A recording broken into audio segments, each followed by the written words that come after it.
The erotic thriller fad, Silicon Valley youthful arrogance, and technological limitations of the time, would all culminate into the perfect environment. Point-and-click adventure games would reach their cheesy apex in the mid-90s. It would be in this renaissance of sorts that my favorite video game would be made.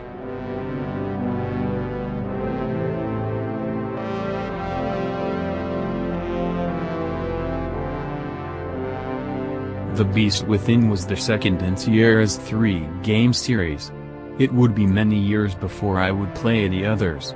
I bought the game in junior high, not even knowing that it was a sequel.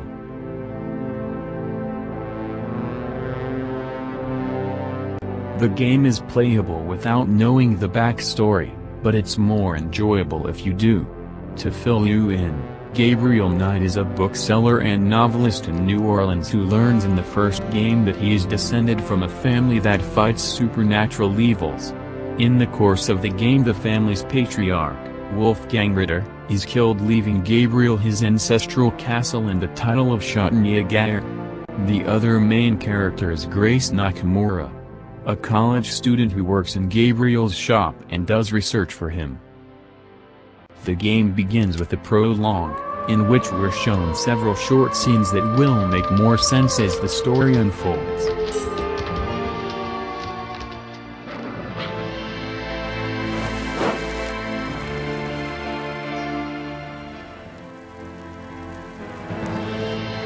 Snel, je kunt je wachten. Kom.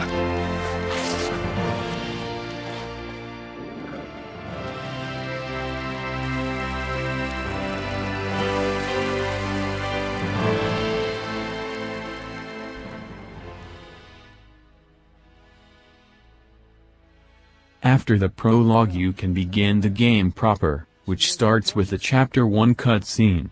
Here we learn the premise of the new mystery. Gabriel is working in his castle when a group of villagers arrive to ask for help. Werner Huber's granddaughter, who lived with her family on a farm outside Munich, was recently murdered. The police are content to blame the killing on 2 wolves who recently escaped from the zoo, but the family suspects something more sinister is afoot.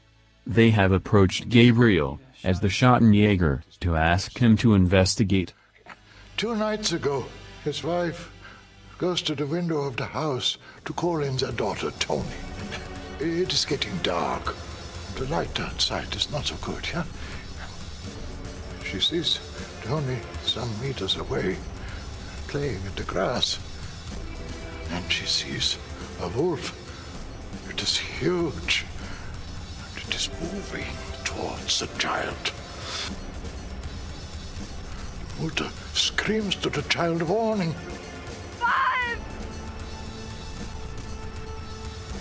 And that is when the beast strikes. Tony! Oh, no, langsam. They say she died quickly. Sepp here hears his wife screaming. The killer is not Wolf. It is Werewolf. You must hunt it down and kill it. Werewolf?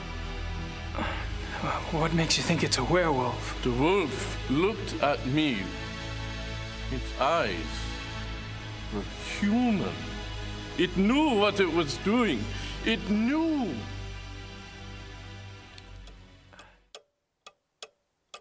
After the cutscene, you're in the game. Gabriel is now at the Huber's farm while they are out of town, and you are charged with hunting down Tony Huber's beastly killer. Gameplay itself is typical of point-and-click adventure games. You explore various locations, search for clues, interview people involved with the case, and collect items to solve puzzles. At the bottom right of the screen you have an inventory, a film strip to review old cutscenes, and a log. In Gabriel's case, a tape recorder. God, this is heavy. The game is divided into 6 chapters which alternate between Gabriel and Grace's storylines. This presents the player with a nice balance as the differences between these chapters is not just superficial. Gabriel's storyline concerns the present, and his style is very investigation-focused. Whereas Grace is concerned with the past, and is more research-oriented. Fairy Tale King of Bavaria. I didn't see this before. Yep, English. Huh.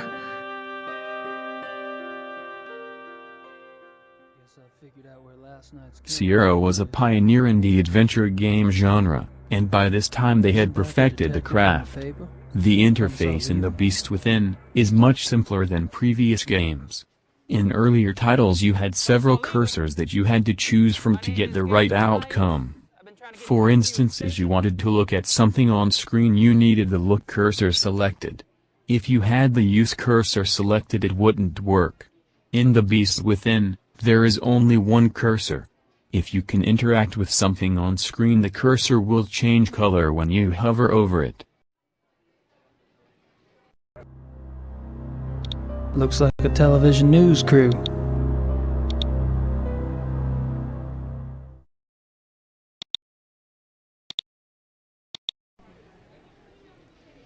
Commissar Lieber? My Must be name is... Grace. Herr Dahlmeier. Hello. Joseph. I didn't mean to start. Much of the story is moved forward through interviewing other characters. At these times a conversation tree will appear at the bottom of the screen where you can select certain topics to talk about. It's best to just start at the top of the list and move down. You're not able to make mistakes here. For instance, in some adventure games you might anger a character and they won't talk to you anymore, ending any chance of progression. Not so with The Beast Within. But there's more, right? He was a romantic, you know. A dreamer. And he was misunderstood, maligned.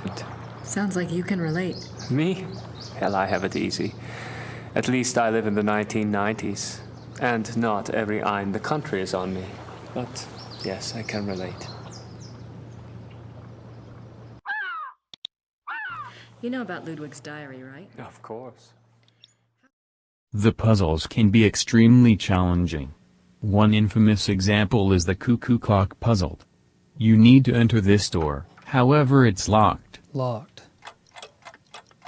To progress, the player needs to notice that the cuckoo clock makes a door knocking sound when Gabriel looks at it. Then the player needs to notice that the back door to the club has a door knocker. Armed with only that information, the player needs to figure out that they need to put the cuckoo clock in the potted plant. Then, hang out by the doorman until he hears the knocking sound, and goes to investigate. Somebody's at the door. I can hear.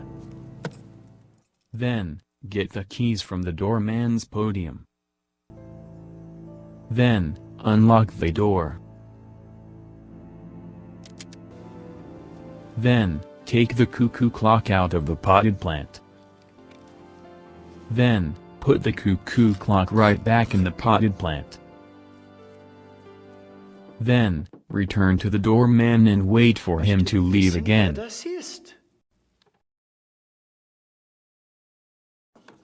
Then, return the keys to the drawer.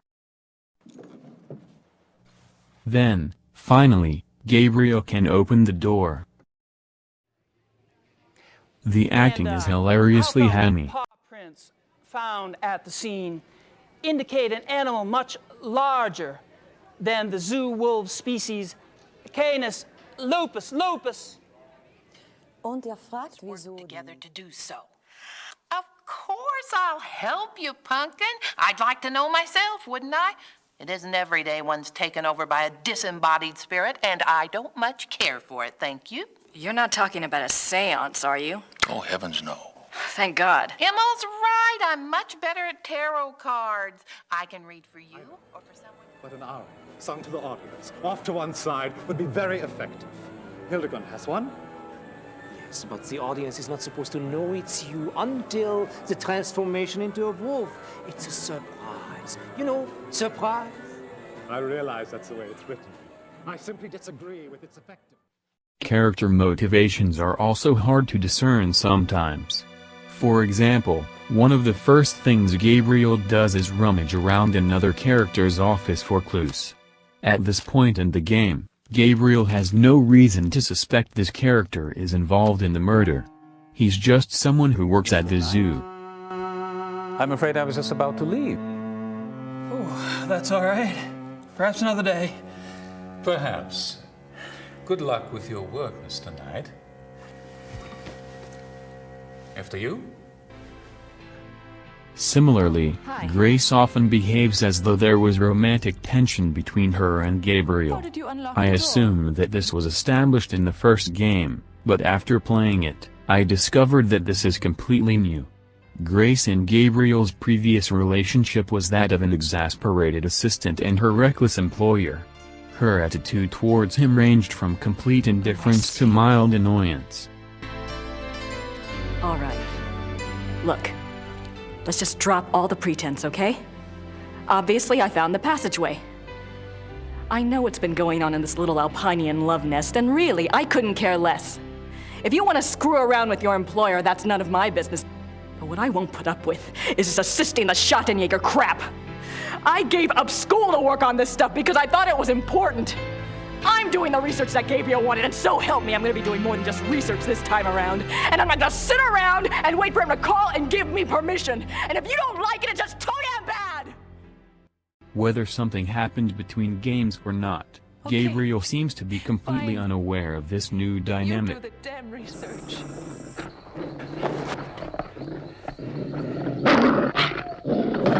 Dead end. In the last part of Chapter 5, the game changes considerably. The investigation is over and Gabriel faces off against Tony Hoover's killer.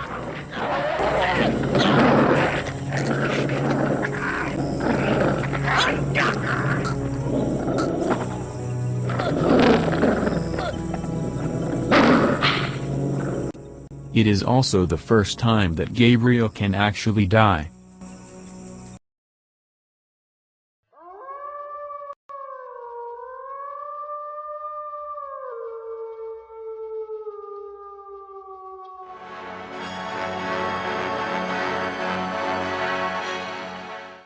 This leads into the final chapter, where the player takes control of both Gabriel and Grace to confront the main villain in the middle of an opera.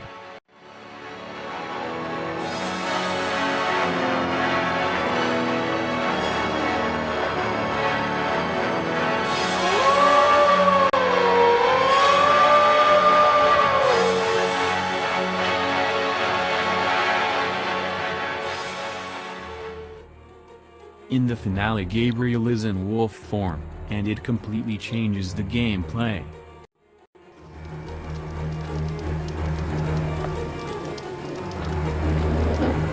The black one! Shoot the black one! Stand back! The Beast Within, a Gabriel Knight Mystery is one of the first computer games I ever played, and it made me a Sierra addict. It is hopelessly dated today, not just technologically, but also in its 90s Cinemax, adult contemporary style. We didn't know it at the time, but polygonal 3D rendered environments were just over the horizon, and FMV games like this would be gone forever. Anyone interested in the history of computer games should give this game a try. It really does show what FMV can be when done correctly. Thank you for watching my review. More to come soon.